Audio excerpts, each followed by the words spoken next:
you there? Well, I've been away and not posting YouTube videos. I've actually been keeping busy and making rugs.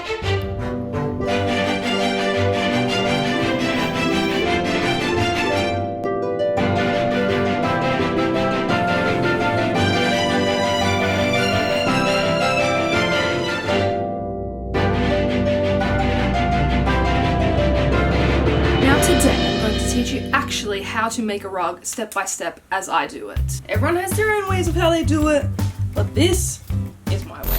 I'm so sorry to interrupt this somewhat regularly scheduled YouTube video, but I need to inform you of something of extreme importance, and that is Aus Tufting Supplies. Aus Tufting Supplies has generously supported this video by sending me a box full of goodies. Now, in my few years of rug making, I have bought majority of my rug making tools and supplies from Aus Tufting Supplies. And honestly, I have nothing but good words to say about them. They've truly offered me the works here. We've got the primary tufting cloth here, and this stuff is the best. I've truly never had a problem with this primary backing cloth. They sell it in all different sizes, so whatever frame you have, I'm sure it's gonna fit. They sent me some needle threaders, and honestly, you just can't have enough of these. They've also sent me their very own brand of yarn, which I'm very excited to use. It's really nice, it feels good. It comes in 16 different colors, and I've been sent 6 of the different ones, and I'm really excited to make a rug out of this. We've also got the shaping shears, and these are just a really nice pair of scissors that fit in your hand really nicely, good to cut the fabric with, and they have that curve that lets you cut the rug really nicely as well. And last but not least, we've got the primary tufting glue, and honestly, I'm really excited to try it because there's not a lot of glues here in Australia that actually work well for rugs. The one that I'm using right now is pretty expensive, and this one is a lot more bang for your buck, and I'm very, very keen to see how it dries. So if you keep up to date with me, I'll let you know what I think about it. Big shout out to Madge from Aus Tufting Supplies. He is the realest, and he's always willing to help out. Now, I'm not going to leave you guys hanging, but guess what? I have a present for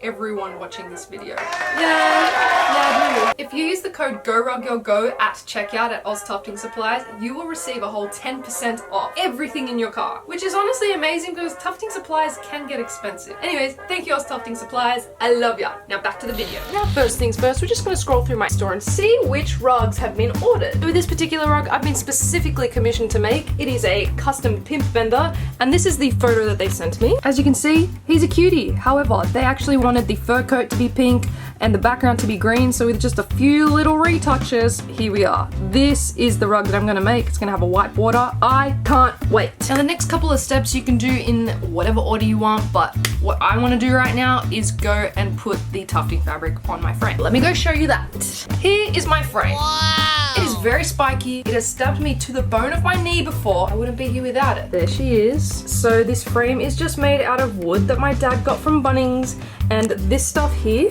these are little nails, really sharp little nail. This is called carpet gripping. They're basically just planks that you nail into your big planks. We are going to put this on there and make it drum tight. In order to do that without stabbing myself, I use these gloves. They're like heavy duty, really thick. Highly recommend if you're using this stuff because this sliced my finger open also. I just realized the state of my hair. I'm very sorry about it.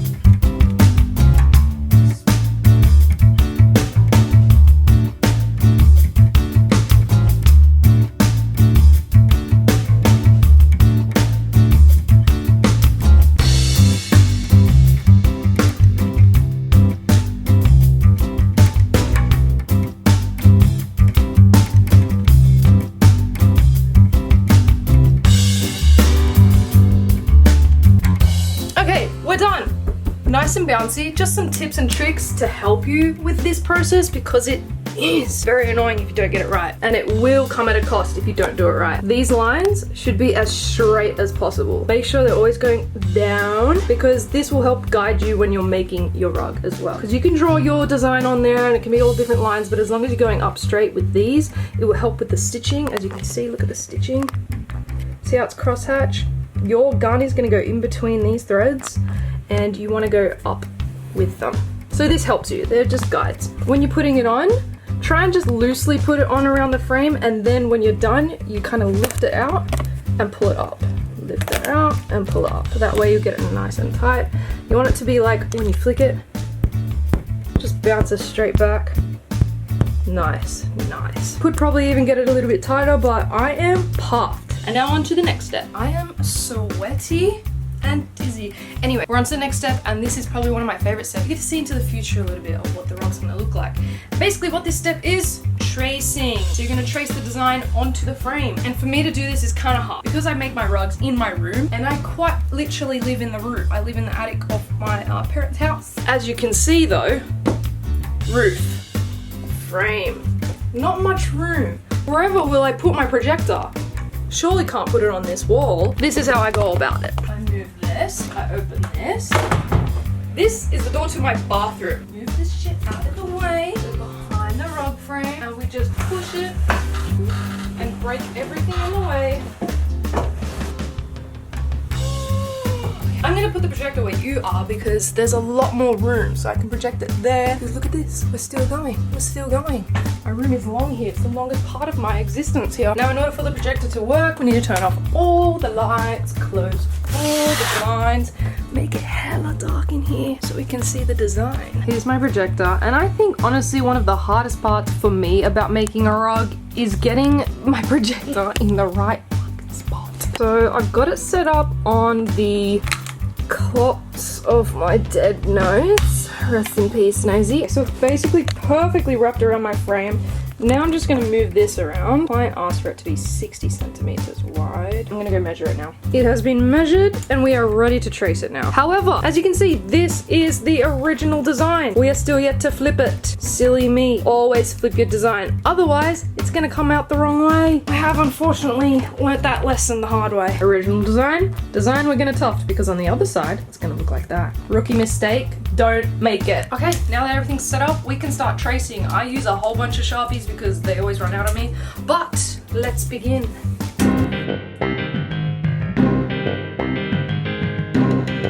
3, 2, 1. Vendor! Now that this bloke's all drawn up, we need to go get our wool. Follow me to the rug room. We are well and truly amongst it now. This is my room full of wool. I have boxes full of wool. Is this the same color? It's not. I highly recommend creating a spreadsheet of all the wool that you own and logging it every time you use it or every time you roll it. This is where shit gets a bit confusing. You can see here, all the colors that I need are up here, and we're just gonna go through my wool and find colors that match it. After a lot of struggle and an entire mess later, found all the colors that I need. Colors we need, everybody. Hooray! However, except for this green. Now this is a problem that I face all the fucking time. I only have this much left. This is the exact color that the customer asked for, so I'm gonna have to make a pit stop to my supplier and get some more. For fuck's sake. The wool has been acquired. Oh. Now we have to move the frame back to where it's supposed to be. You'll actually see me struggling to that. And also try not to stab yourself at the same time. I don't know if anyone's gonna have this problem. Just myself, because I'm in the room. A way I like to avoid stabbing myself constantly on these things is I have these like foam strips that are supposed to be stuck on like the wall, but I just have leftovers, so I decided to use them and put them over like that. Reduce the risk of a lot of pain. Now, what you see here is my wool winding station, which is also the living room in my bedroom. Wherever you're gonna relax, this is where you're gonna wind wool, because wool winding takes a while. And I have 2 wool winding things, and one of them is automatic.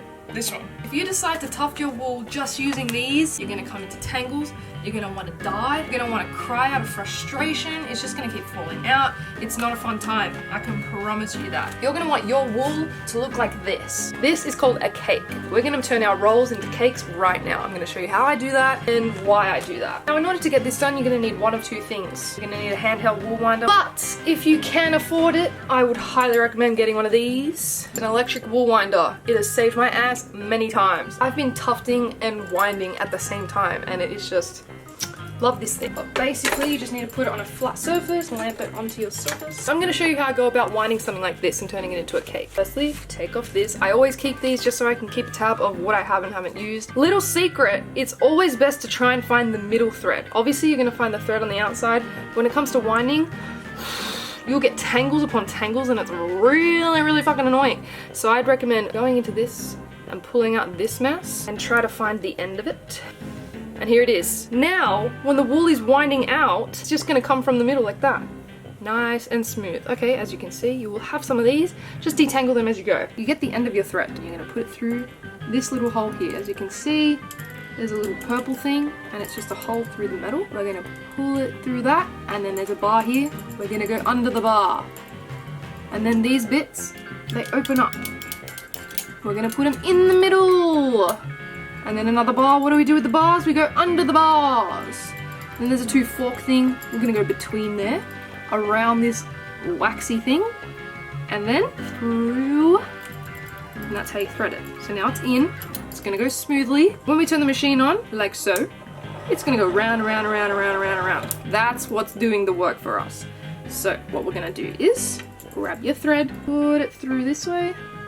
So under, I recommend. And then here on this coney thing, it has like 2 slits. You're gonna go and just lodge that in there. We're gonna turn it on a slow speed and then we'll eventually get faster. All right, it's picked. And now we're just gonna go super fast. You can see that the wool is just coming out of this, just like that. All I have to do is stare at it.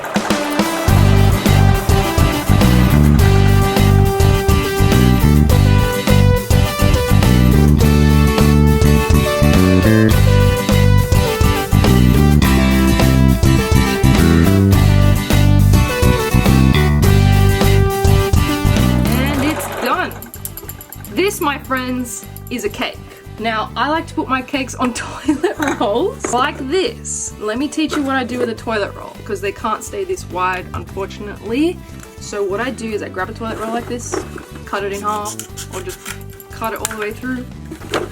Get some masking tape, kind of make it just a little bit smaller. So you just go in, like roll it over a little bit, and then put your masking tape across there, and it will look like this. So you can make them just smaller cylinders, or you can also make them as cones. I like them as cones. Sometimes they work better as cylinders, whatever you prefer. Put it at the top of your machine, and then push the wool up onto it, just like that.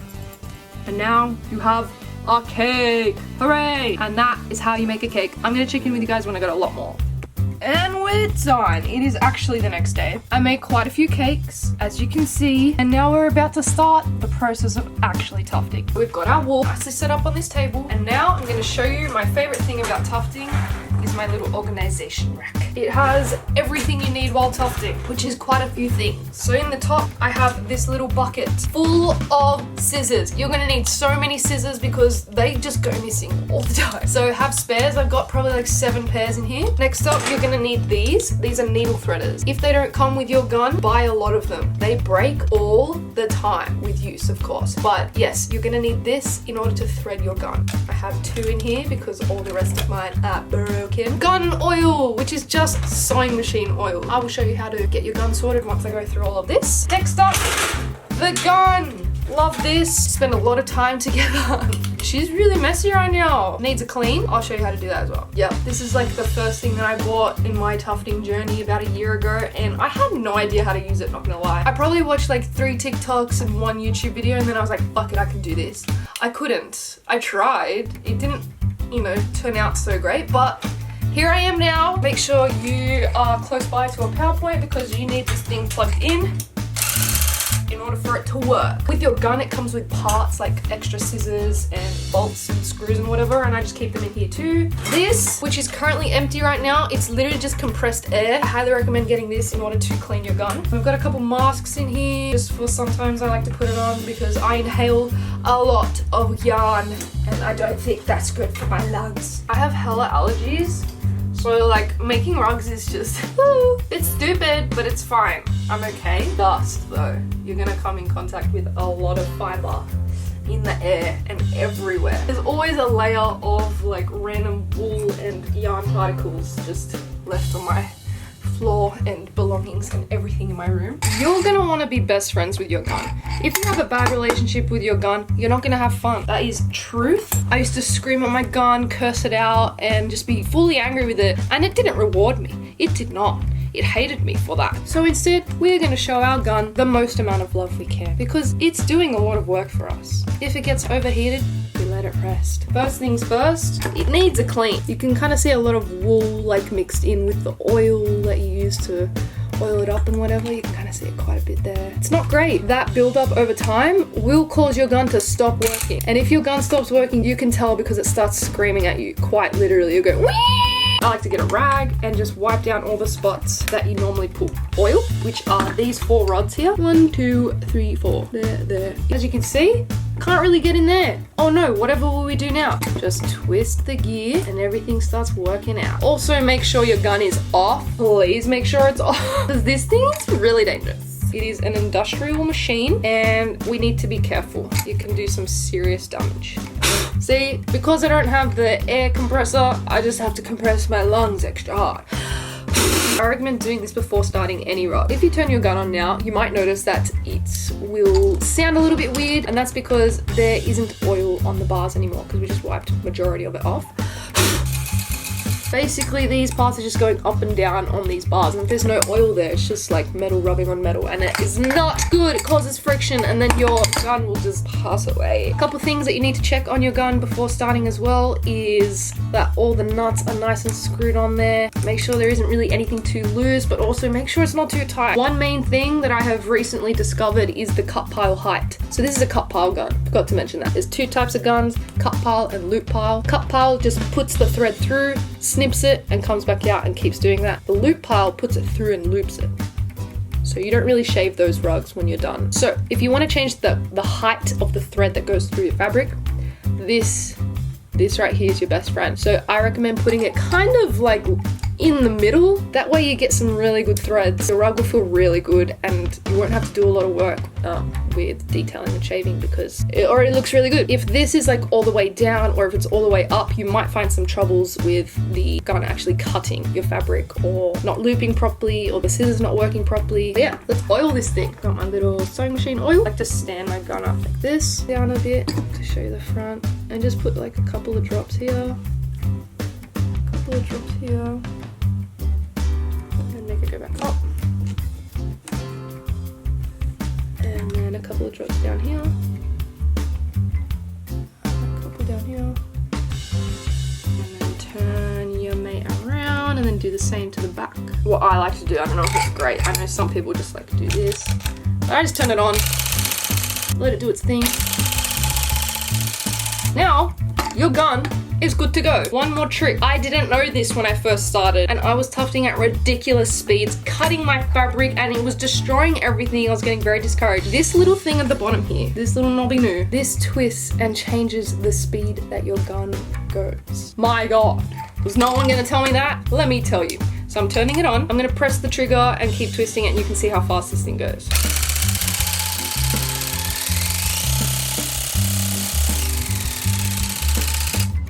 I like to do that as well because it actually gets a lot of random like gunk out of it because it goes so fast. I don't know anyone that goes at that speed. I think that's a bit dangerous and it will rip your fabric, so I don't recommend doing that. You can take your time with it. If you're first starting out, please go the slowest you can, just so you can get the hang of when you're going up, you sort of follow the grooves and you follow the gun. I don't recommend like pushing up too quickly either.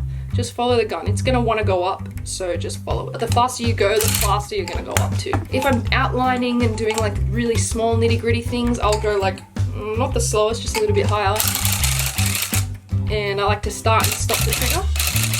When I first started and I was following different lines, I was just kinda like, your lines aren't gonna be great. Just slow and steady. Slow and follow the line. You can press that trigger as much as you want. Be trigger happy. I think we're good to tuft now. Shall we begin? I think we shall. This is my yarn holder. So let's grab one of these. And the reason why we put the cone in the cake is because we're gonna put it through these little rods. Done, just like that. And we're gonna thread it through here. Whoop. Easy as that. Always tuft with 2 strands of wool. The first rugs I ever made, I was tufting with 1 strand and God, there was so many holes in my fabric. It was really bad. Threading the gun, super duper easy. I like to stand it up like this, but I do it like on the go, just on my legs or whatever. Don't do that either. The gun gets really hot and there's lots of spiky things hanging off it. Anyway, grab your 2 ends of your thread that are hanging from your cakes. Grab them like this, so they're together. Grab your needle threader. You're gonna wanna put it through the eye of the needle here, just like that. It'll go through very easy. You put it through this eyelet as well. You grab your 2 threads, put them through the needle threader, like that, and then pull them all the way through, just like that. Take off your needle threader, put it back in your bucket, pull it all the way so you have like maybe an inch left over outside of the needle. Anything out of here gets cut. The needle is like this, the scissors like this, and so it's gonna go, and then the scissors are gonna go like this, cut the wool and come back out. That's how it works. Another little thing that I like to do is print off the image that I'm currently making and then cut off a little bit of wool to know exactly what colors go where. When I make rugs, I go live on my TikTok account, Chrystal Christie. If you ever want to join, it's really fun on there. Everyone's friends, it's a good time. And a lot of people say it's like relaxing. So make sure you join. I will be going live making this rug right now. But first, before I go live, I'm probably gonna do just the black outline to show you exactly what I meant about what I was talking before with the gun. So I'm gonna give you some tips and tricks on tufting, and then I'm gonna go live. I always recommend starting with the outline, whatever it is, and then you start with the colors going from the middle and out. Because if you tuft everything on the outside, including the background, this fabric on the inside is gonna be really loose and very hard. It's not gonna be that drum tight fabric that you want to be tufting on. So highly recommend starting with the small details that are going to be hard to do, and then the smaller bits and going out. I'm gonna start on a slow setting, you can see.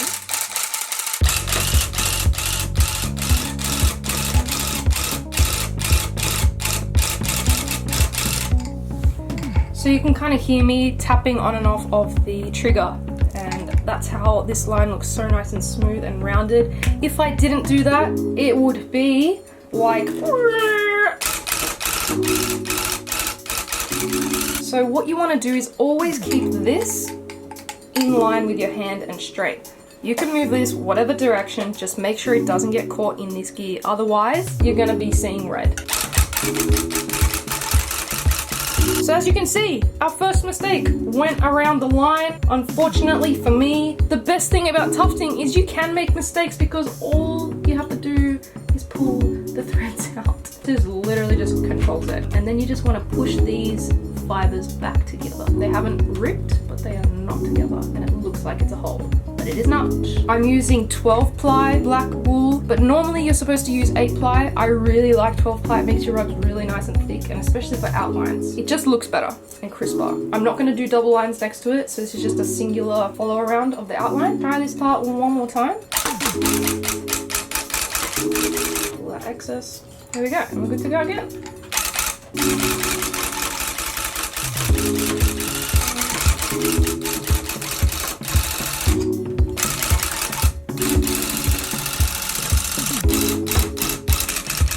Now I will show you how I do eyes because they're very small, as you can see.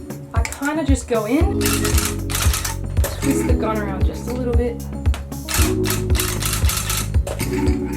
and then when you're done, you kind of pull those out and put them into place to make sure it looks good. Okay, I'm gonna go ahead and finish this outline, and then I will go live on TikTok.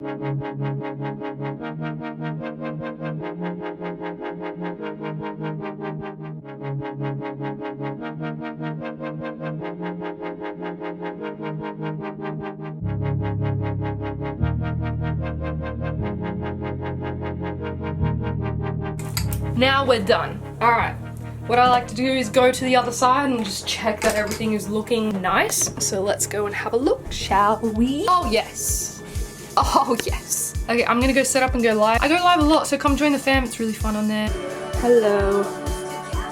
Hello. Hi everyone. Incoming time lapse in 3, 2, 1.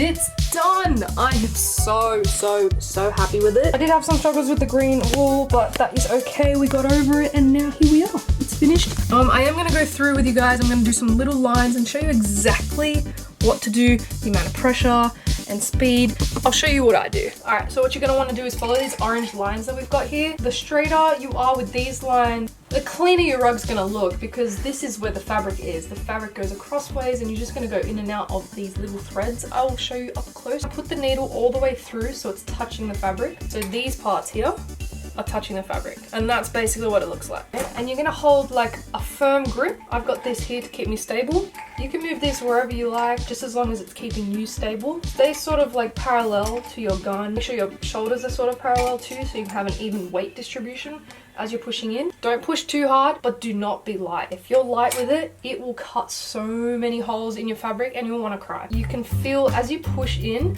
you can feel the gun want to move up, so you're just gonna guide it basically.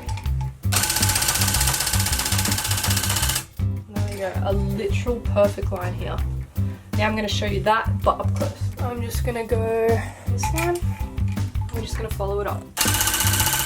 Kind of see there's a difference between the way the threads go in there.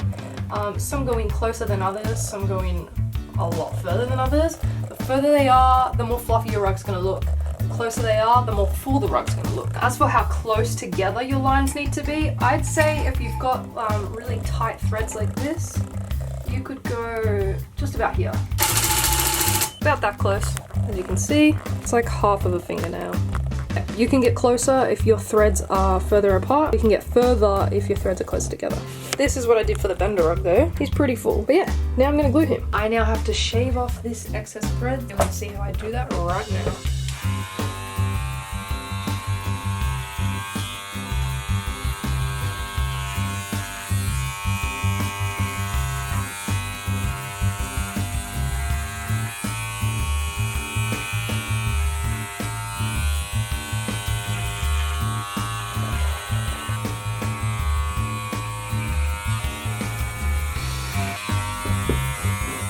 This right here is one of my favorite tools when it comes to making rug. It is a cordless rug shaver, rug carver. I love it, especially for this use.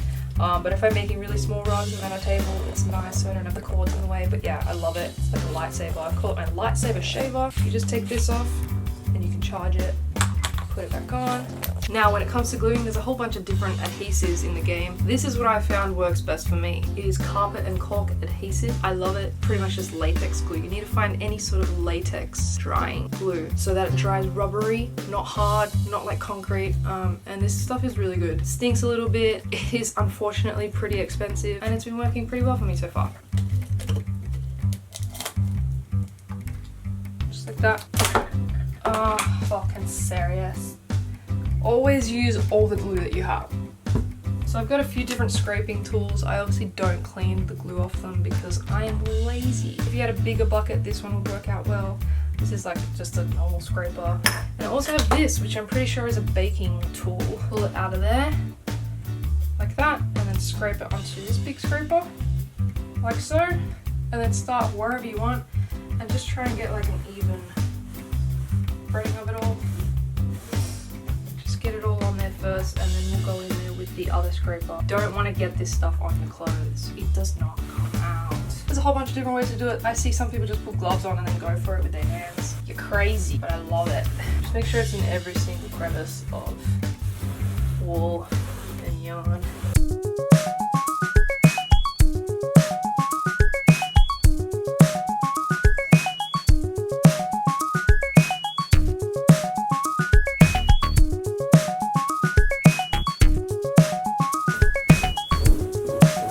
Nice. Now we just need to let this dry for minimum like 6 hours. It's best to leave it for a full 24 hours. This rug needs to go out tomorrow.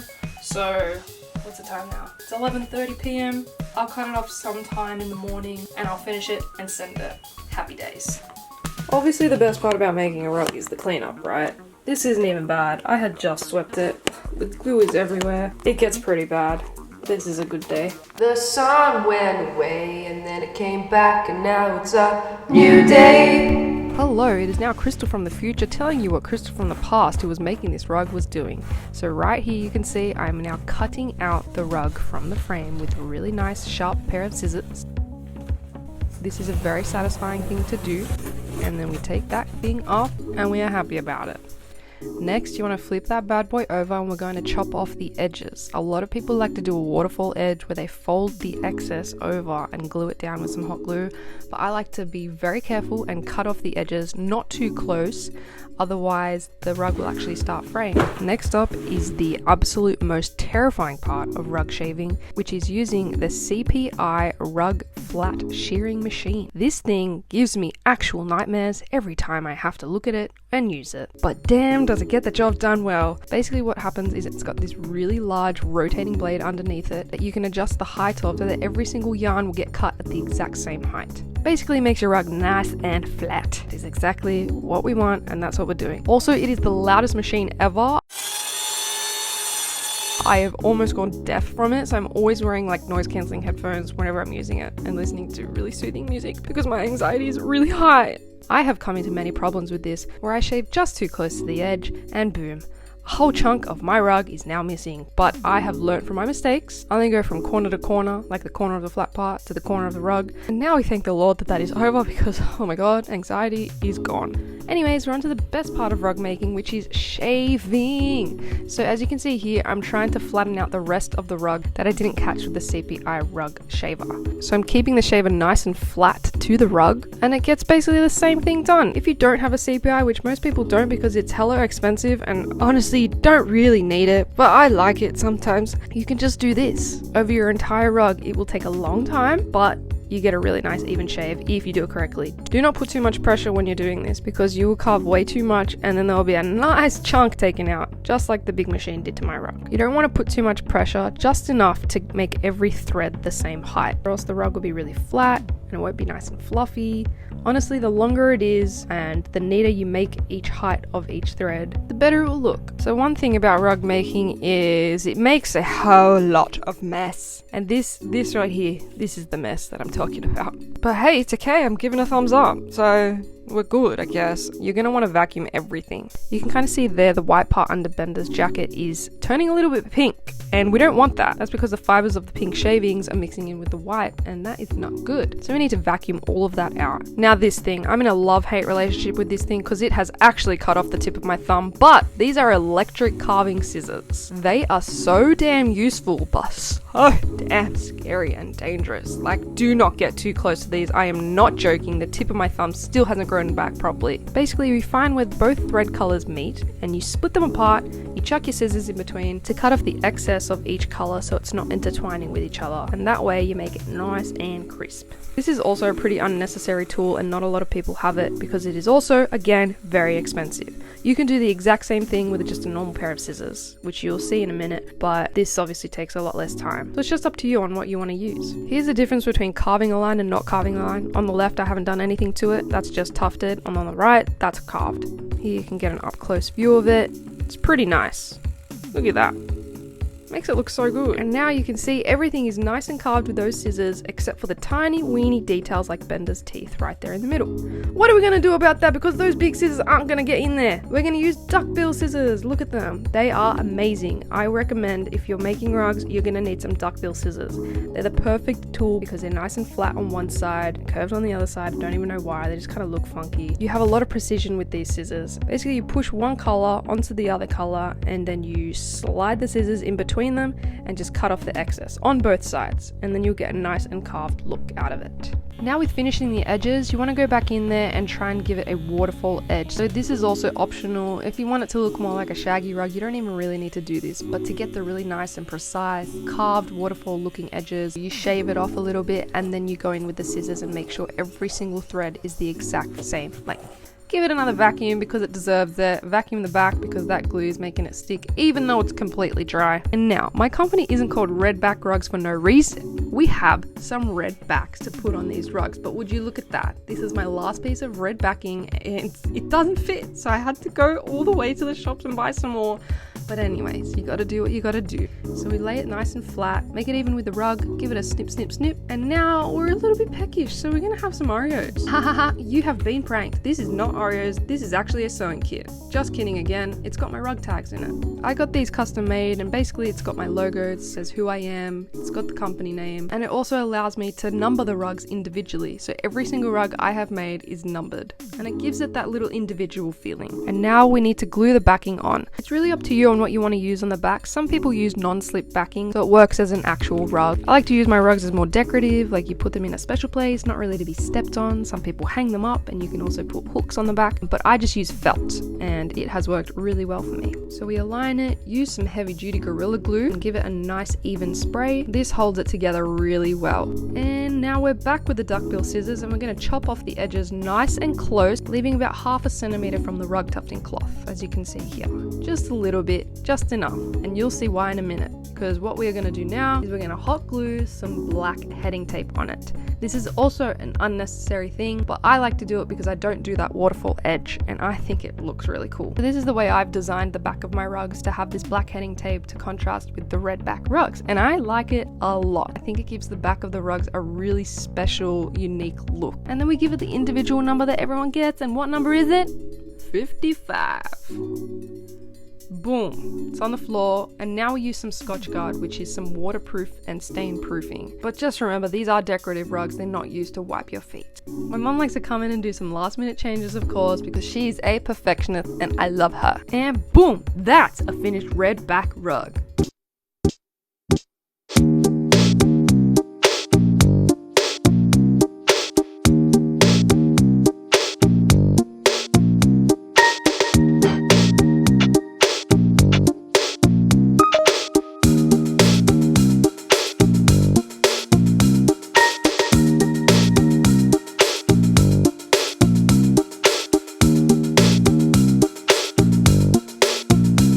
So in order for you to package it, you can do it in any way, but I like to roll it up, add some ribbon, wrap it in a bit of paper, wrap it in some bubble wrap, and then tape it all up so it's nice and waterproof, and then take it straight to the post office. And that's it. That's how I make rugs. Now, I started rug tufting in 2021, and that's also when I started my business, Redback Rugs. My business has grown a bunch since then, shipping rugs all over the world, creating and designing really cool custom rugs for really cool customers, selling at conventions, meeting nice people, and now also collaborating with companies like Ubisoft and Bandai Namco. I really love this craft, as it lets my abilities as an artist flourish a lot. I'm also a very hands-on person, so being able to touch and feel the art I create is a very satisfying feeling. I absolutely love rug making, so if you're interested into getting into it at all, definitely try it out, but keep in mind that it is a bit of an expensive hobby in terms of tools and yarn and all the things that you need to actually get started. So make sure you go to Aus Tufting Supplies and use Go Rug Girl Go at checkout.